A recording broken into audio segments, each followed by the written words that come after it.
Bismillahirrahmanirrahim. Assalamu alaikum dear students. Welcome to AZ International Publishing House. Today we are going to study Mathematics grade 4 unit number 3 and unit number 3 is about fractions. Today we will solve question number 7 of review exercise 3. अगर आप इस question में देखें तो different operators fraction में use हुए हैं। पहले वाला अगर पार्ट सॉल्व करें तो इसमें हमारे पास एडिशन वाला ऑपरेटर यूज हो रहा है। ठीक है, तो पहला हम एडिशन वाला आपको करवाता हूं मैं कि एडिशन के केस में आप कैसे करते हैं फ्रैक्शंस को ऐड। जी लिखा है 11/18 प्लस 13/18। तो जब कभी भी आप इधर देखते हैं आपके लेवल पे जो क्वेश्चंस आते हैं वो लाइक फ्रैक्शंस आती हैं, यानी डिनोमिनेटर सेम होता है। तो जब डिनोमिनेटर सेम होना तो फिर उनको ऐड करना बड़ा आसान है। कैसे?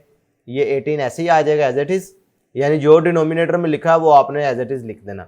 उसके बाद जो न्यूमिनेटर में होगा ना उसको आपने ऐड कर देना, यानी 11 प्लस 13 करोगे तो ये हमारे पास आ जाएगा 24। 24/18 इसका आंसर आ गया। क्लियर है मेरी बात? अब आप इसको मजीद सिंप्लीफाई भी कर सकते थे लोएस्ट फॉर्म बना के, वो भी इसका आंसर, क्योंकि लोएस्ट फॉर्म इक्विवेलेंट फ्रैक्शन होती है ना भाई। ये 24/18 है, अगर आप इसको भी 6 पे डिवाइड कर दो, इसको भी 6 पे डिवाइड कर दो, ये बन जाएगा 4, ये बन जाएगा 3। इसे मजीद चेंज किया जा सकता है इम्प्रॉपर फ्रैक्शन बना के, यानी ये। तो ये भी इसका आंसर है, ये भी इसका आंसर है, ये भी इसका आंसर है। बात क्लियर है? खैर, अब पार्ट बी जो है ये भी एडिशन से रिलेटेड है, ये आप लोग खुद करेंगे। पार्ट सी देखें, इसमें अब आपके पास ऑपरेशन सब्ट्रैक्शन का आ गया, तो बिल्कुल कंफ्यूज नहीं होना। जैसे आपने एडिशन किया सेम वैसे ही डिनोमिनेटर वैसे ही आ जाएगा, जो यानी इधर 7 था तो हमने 7 लिख लिया। न्यूमिनेटर जो होंगे वो सब्ट्रैक्ट हो जाएंगे। उधर क्या था, न्यूमिनेटर ऐड हो जाते थे, इधर न्यूमिनेटर सब्ट्रैक्ट हो जाएंगे। तो 15 में से 10 लेस करोगे तो बचेगा 5 आउट ऑफ 7, यानी 5/7 हमारे पास इसका आंसर आ जाएगा। पार्ट डी में अगर आप देखो तो ऑपरेटर और बदल गया।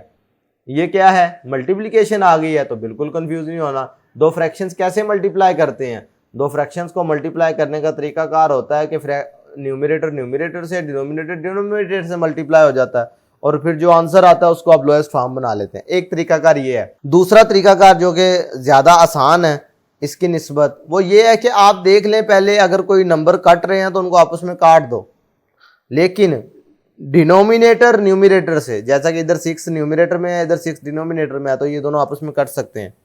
तो आंसर क्या आ गया, 4/5। क्लियर है? एक तरीकाकार ये है। चले दूसरा भी मैं आपको बता दूं, जो अभी मैंने कहा है कि न्यूमिनेटर न्यूमिनेटर से मल्टीप्लाई हुआ 24 आ गया, 5 6 से मल्टीप्लाई हुआ तो 30 आ गया। ठीक है, तो अब इसको लोएस्ट फॉर्म बना लो। ये किस पे डिविजिबल है, 6 पे। ये किस पे डिविजिबल है, 6 पे। तो 6 4 6 5, फिर भी वही आंसर आ गया। बात क्लियर है?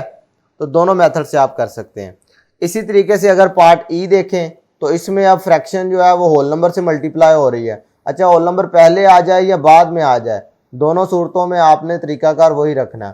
तो 10/18 है, मल्टीप्लाइड बाय 7 हो रहा है, तो न्यूमिनेटर न्यूमिनेटर से मल्टीप्लाई, इसके डिनोमिनेटर में कुछ भी नहीं होता, तो लिहाजा हम इसे 1 कह सकते हैं। इसका मतलब जब आप इसको करोगे तो ये डिनोमिनेटर डिनोमिनेटर से मल्टीप्लाई, न्यूमिनेटर न्यूमिनेटर से मल्टीप्लाई हो जाएगा। तो 10 × 7 करेंगे और नीचे क्या हो जाएगा, 18 × 1, यानी ऊपर आ जाएगा 70, नीचे आ जाएगा 18। मेरी बात क्लियर है आपको? आगे देखते हैं। अब इसे मजीद सिंपलेस्ट फॉर्म में लिखा जा सकता है, लोएस्ट फॉर्म बनाई जा सकती है। कैसे भाई? इसे 2 पे डिवाइड कर दो, इसे भी 2 पे डिवाइड कर दो, ये हो जाएगा 2 3 are 6, 2 5 are 10, 2 9 are 18। ठीक है, अब इधर अगर आप देखें तो 35 और 9, अब इसे मजीद लोएस्ट फॉर्म में नहीं बनाया जा सकता, तो यही आपका आंसर है। हाँ, ये कर सकते हैं कि आप इसे मिक्स्ड नंबर बना लें, मिक्स नंबर की शक्ल में लिख लें, ये पॉसिबल है। तो कैसे? 9 × 3 करोगे तो 27, इसमें से लेस करोगे तो बचेगा 8। अब इसको कैसे लिखेंगे, क्वोशंट रिमाइंडर बाय डिवाइजर। तो ये हमारे पास इसका आंसर आ जाएगा। बात क्लियर है? दोनों अब इसी तरीके से भाई, ये भी आंसर हो सकता है और ये भी आंसर हो सकता है।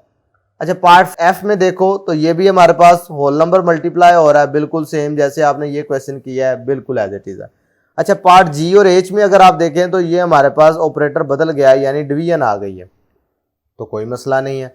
तरीकाकार अगर कॉन्सेप्ट आता हो मैथमेटिक्स में तो आप लोग क्वेश्चन जिस तरह का मर्जी बदल के, ये 18/20 है, 20/18 भी होता तो आप कर लेते, अगर आपको कॉन्सेप्ट समझ आ गया।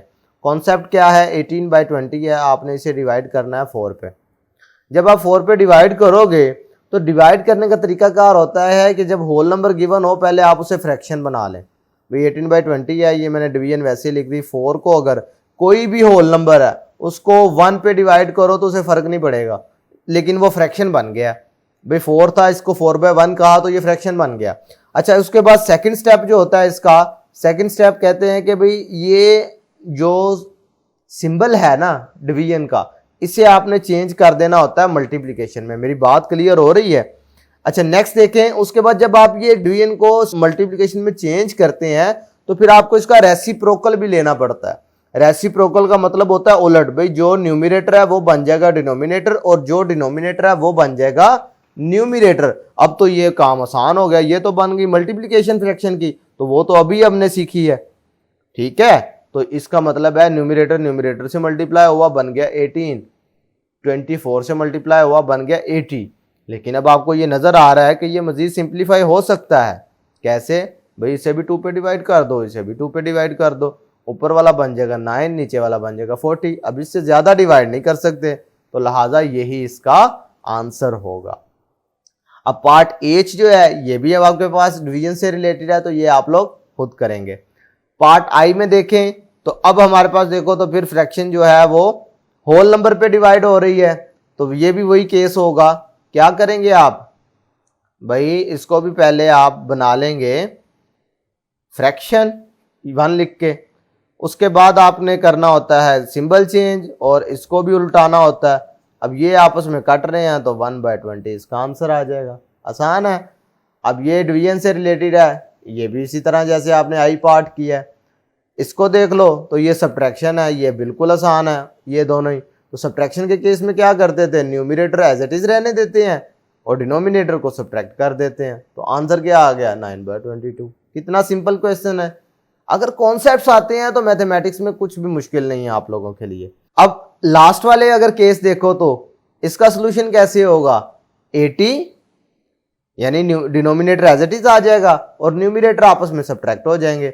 ठीक है, तो आपने इधर बताना है कि सब्ट्रैक्शन करने के बाद क्या आंसर आता है। मैं वेट करूंगा, आप मुझे कमेंट सेक्शन में लाजमी कमेंट कीजिएगा इसके बारे में कि आपने इसका आंसर क्या निकाला। आज के लिए इतना ही, फिर मिलते हैं। अल्लाह हाफिज।